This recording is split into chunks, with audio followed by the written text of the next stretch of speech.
Sindh revenue board के ई portal की upgradation की वजह से माहाना सेल टैक्स रिटर्न फाइल करने में ताख़ीर का सामना करना पड़ रहा है। इस सिलसिले में कराची कस्टम एजेंट्स एसोसिएशन ने सिंध रेवेन्यू बोर्ड के हुक्काम से दरख्वास्त की है कि ई पोर्टल की बहाली तक सेल टैक्स रिटर्न जमा कराने की तारीख में तोसी की जाए।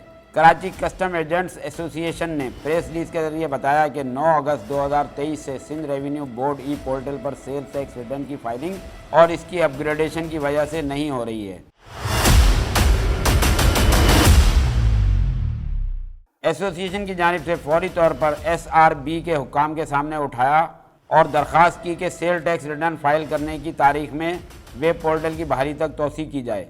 कराची कस्टम एजेंट्स एसोसिएशन की दरख्वास्त पर सिंध की ई डिपॉजिट की आखिरी तारीख में 17 अगस्त 2023 जबकि ई फाइलिंग सेल टैक्स रिटर्न भी 21 अगस्त 2023 तक की तोसी कर दी गई है।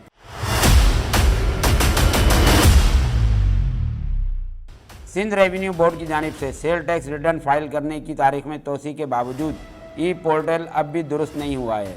कराची कस्टम एजेंट्स एसोसिएशन ने सिंध रेवेन्यू बोर्ड के ई पोर्टल की बहाली के लिए फौरी इक़दाम उठाने की दरख्वास्त की है ताकि मेंबरान अपना सेल टैक्स अदा करें और माहाना Sindh sale tax return file करें।